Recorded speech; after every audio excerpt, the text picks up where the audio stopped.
Сәлеметсіздер ме? Менің есім Айман Құрбанбаева. Бүгінгі біздің видеомыз үй сатып алу туралы, алаяқтарға жолықпай заңды түрде сатып алу туралы мәселесін өрбейміз. Пәтер не үйдің таңдауы әртүрлі тәсілдерден болады. Бірі тікелей үйдің иесімен болса, екіншісі риэлторлық компанияға жүгіну арқылы. Бұл жерде риэлторлық компанияға 1-5%-ға дейінгі ақы төлеуіміз қажет болады. Сатып алу, сату келісімін рәсімдеу процесін бастамастан бұрын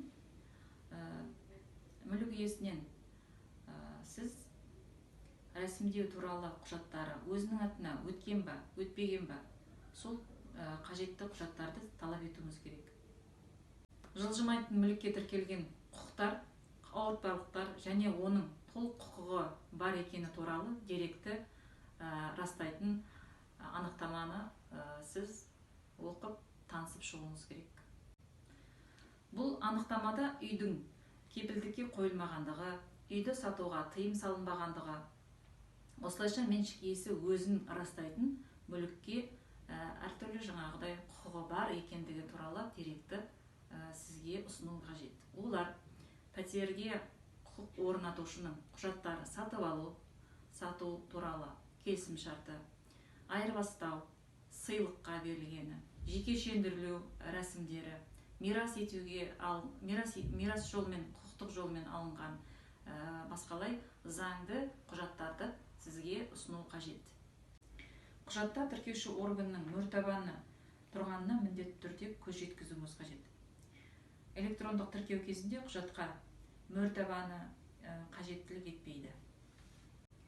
Пәтердің техникалық жоспарына назар аударуымыз қажет.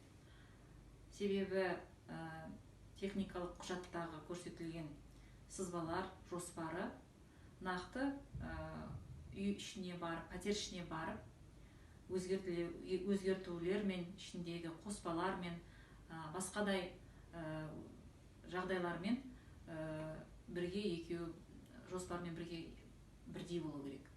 Әйтпесе бұл үлкен өзгерістер болған жағдайда, құжатымен екеуі айырмашылығы көп болған жағдайда келісім шартты жасау мүмкін емес.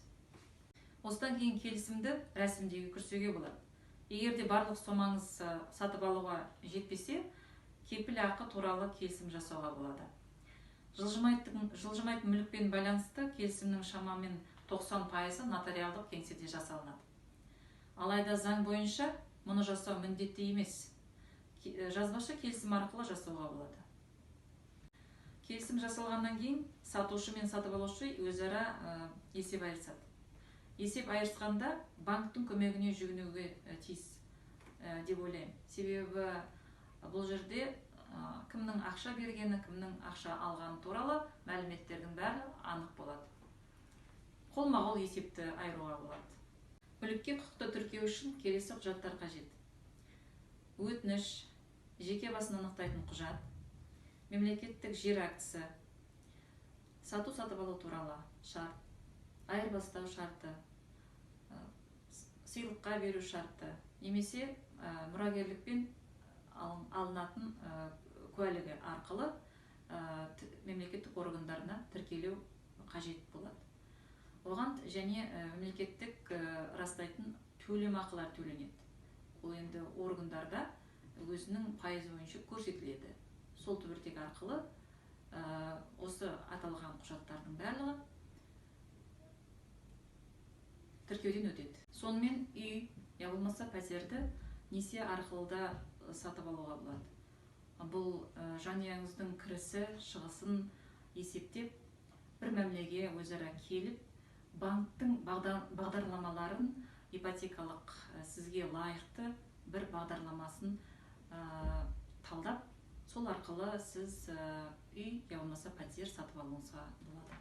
Несие алу үшін қажетті құжаттар.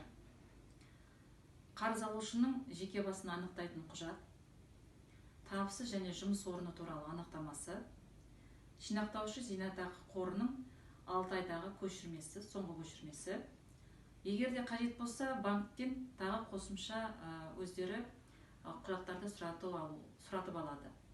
олар жаңағы егерде ерлі зайыптылар болса, ерлі зайыптының бірінің арызын, нотариалдық келісімін, оның жеке басының куәландыратын құжаты, неке қию туралы куәлігінің көшірмесі, егерде ортақ балалар болса, ортақ балаларының туу туралы куәліктері, тағы басқа қосымша банктың сұрауы бойынша қажетті құжаттарды ұсынуыңызға болады.